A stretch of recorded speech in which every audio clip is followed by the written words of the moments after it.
जो सर्वाइवल है वो बहुत टफ है। गला काट प्रतियोगिता चल रही है। हेल्थ से बड़ी कोई चीज नहीं है। टाइम से सोएंगे तो आपको एक भरपूर नींद मिलेगी। यानी कि अगर हम 6 बजे उठते हैं, 5 बजे उठ जाए, आपकी बॉडी मैसेज देती है, आपका काम मैसेज देता है। और जो ऊपर बैठा ना वो बेवकूफ नहीं है। करत करत अभ्यास ते जड़मति होत सुजान और रसरी आवत जात ते सिल पर परत निशान। कबीरदास जी बड़ी अच्छी बात कह के गए हैं। हम लोग अपनी जिंदगी में कई बार कुछ ऐसा करने की कोशिश करते हैं कि आपका एक निशान बनता जाए, आपके जीवन को और ज्यादा धार मिले और अच्छा परफॉर्म कर पाए। तो आज बातरस में आप जिनके साथ बात करने जा रहे हैं, पहले मैं उनका परिचय दे दूं। सबसे पहली चीज, 40 साल उन्होंने कॉर्पोरेट में बिताए हैं। दूसरी चीज, वो एनर्जी हीलिंग के मास्टर हैं। तीसरी चीज, मोटिवेशनल स्पीकर हैं। चौथी चीज, कॉर्पोरेट ट्रेनर हैं। और पांचवी चीज, वो इन सारी चीजों को जोड़कर करीब 15,000 से ज्यादा लोगों की जिंदगियां छू चुके हैं, उनकी जिंदगियां बदल चुके हैं। हम बात कर रहे हैं दिनेश कालिया सर की। बहुत बहुत स्वागत है सर बातरस में आपका। नमस्कार। बहुत स्वागत है आपका। सबसे पहली चीज तो मैं ये जानना चाहूंगा, देखिए हम आज का जो एपिसोड है सर, जो बातचीत का जो लबोलबाब है वो कुछ ये रहेगा कि हम लोग परफॉर्मेंस के ऊपर बात करना चाहते हैं, परफॉर्मेंस मैनेजमेंट के ऊपर बात करना चाहते हैं। ऐसे लोग, ऐसे युवा जो अलग अलग कंपनियों में काम कर रहे हैं, लेकिन वो परफॉर्मेंस मैनेजमेंट के बारे में चाहते हैं जानना, लेकिन जानते नहीं है। तो शुरुआत इसी से करते हैं कि व्हाट इज परफॉर्मेंस मैनेजमेंट। देखिए, हर कोई कामयाब होना चाहता है। बिल्कुल ठीक है। हर इंसान का एक ही गुण मकसद है कि मैं कामयाब हूं। अब वो अपनी परफॉर्मेंस देता है।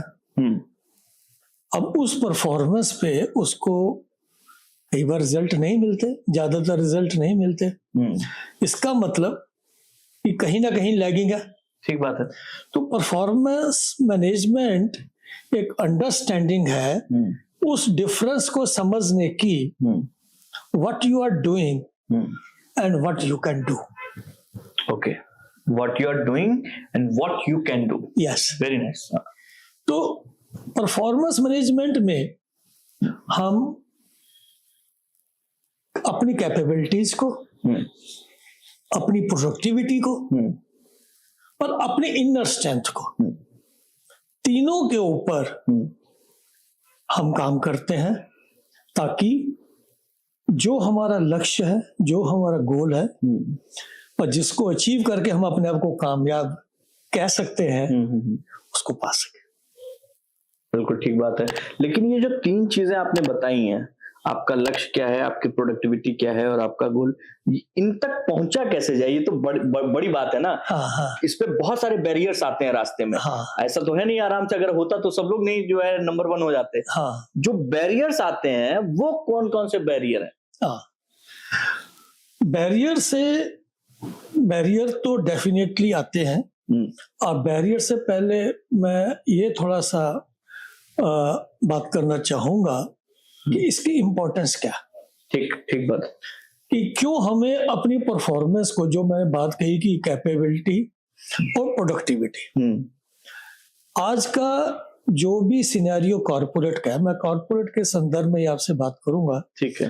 वो एक इतना टफ कंपटीशन है, जिसे कहते हैं कि गला काट प्रतियोगिता चल रही है। बिल्कुल बिल्कुल। एक को बिल्कुल कुचल कर दूसरा आदमी आगे बढ़ जाना चाहिए। Cut throat competition. बिल्कुल ठीक बात। ऐसा कट थ्रोट कंपटीशन में जो सर्वाइवल है वो बहुत टफ है। उसके लिए आपको बहुत ज्यादा प्रयास करने पड़ेंगे। तो एक बात आती है कि हमारी लाइफ भी है और हमारा काम भी है। ठीक बात है। तो वर्क और लाइफ के बीच में एक बैलेंस बनाना ये बहुत मुश्किल हो गया। ट्रैवलिंग एक बहुत बड़ा, अगर आप दिल्ली एनसीआर में है तो आप एक कोने से अगर दूसरे कोने में जा रहे हैं तो आपका ट्रैवलिंग में इतनी आपकी एनर्जी एग्जॉस्ट हो जाएगी, जब आप ऑफिस में जाएंगे तो क्या परफॉर्म करेंगे। आज ही कर ले लीजिए सर, मैं पिछले 3 घंटे की ट्रेवलिंग के बाद मैं एक कोने से दूसरे कोने पहुंचा हूँ। अपने आप में जो है ये आपके लिए परफॉर्मेंस हैजार्ड्स है। हाँ, तो ये इसीलिए इम्पोर्टेंस है कि हमें पहले ये समझना होगा इम्पोर्टेंस क्या है कि जब हम वहां पर पहुंचेंगे तो परफॉर्मेंस तो दे नहीं पाएंगे। ठीक बात है, उतनी तो नहीं दे पाएंगे जो आपके जो है आपके अंदर कैपेबिलिटी है। मैंने पहला वर्ड कैपेबिलिटी की बात की। ठीक बात। देखिए हर इंसान में मेरा ऐसा मानना है एक अलग हटके कुछ स्पेशलिटी होती है जो उसका एक एक्स फैक्टर होता है, और अगर वो अपने एक्स फैक्टर को इंट्रोस्पेक्ट करे तो वो कुछ भी कर सकता है, पर उसके लिए उसको समय ही नहीं मिलता अपने बारे में अवलोकन करने का कि मेरी ताकत क्या है, क्या ये जो मैं काम कर रहा हूँ इसको सिंपली मैं एक फॉर्मेलिटी के तौर पर पूरा कर दूं या इसमें कुछ अपना एक्स्ट्रा अपने एक्स फैक्टर के द्वारा इनपुट दूं ताकि वो जो कट थ्रोट कंपटीशन है मैं उसमें एक एज ले सकूं। ठीक बात। अपने कंपटीटर से मैं एक स्टेप आगे जा सकूं। ठीक बात है। उसके लिए उसको टाइम नहीं मिलता। ठीक बात। यानी कि हम अपनी प्रोडक्टिविटी को बढ़ाने के लिए कैसे परफॉर्म करें ताकि हम उस कंपटीशन में आगे जा सकें, हमारी पहचान बने और हम एक अपना इन्फ्लुएंस क्रिएट कर सके। बहुत बढ़िया। ठीक बात है। अगर हम अपना एक इन्फ्लुएंस अपने बॉसेस पे, अपनी टीम पे, अपने सबऑर्डिनेट पे क्रिएट करने में कामयाब नहीं होंगे तो आपकी तरफ कोई देखेगा भी नहीं, आप एक ऑर्डिनरी आदमी बन के रह जाएंगे। और उस ऑर्डिनरी आदमी या उस ऑर्डिनरी पर्सनैलिटी से आप अपनी लाइफ में जो अपने ड्रीम्स हैं, जो आपके परिवार के, आपके मिसेज के, आपके बच्चों के, फिर उनको आप पूरा नहीं कर पाएंगे। और इसी जद्दोजहद में फिर आप तनाव के शिकार होंगे, स्ट्रेस में आएंगे, बीमारियों से घिरेंगे, अल्टीमेटली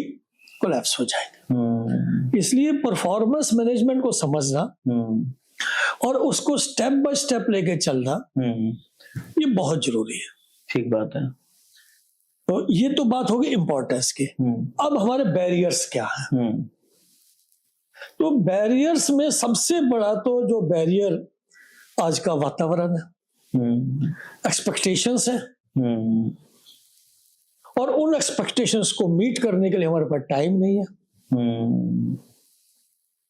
अब हमारे अंदर कैपेबिलिटी को एक प्रैक्टिकल वे में यूज करने के लिए हमारे पास उसको योग्यता तो है पर हम अपनी योग्यता दिखा नहीं पा रहे क्योंकि हमारे पास उतना टाइम भी नहीं है। वर्कलोड इतना ज्यादा है कि उस वर्कलोड को पूरा करें या फिर अपने लिए अलग से जो है वो या उस काम को एक स्पेसिफिक वे में करें।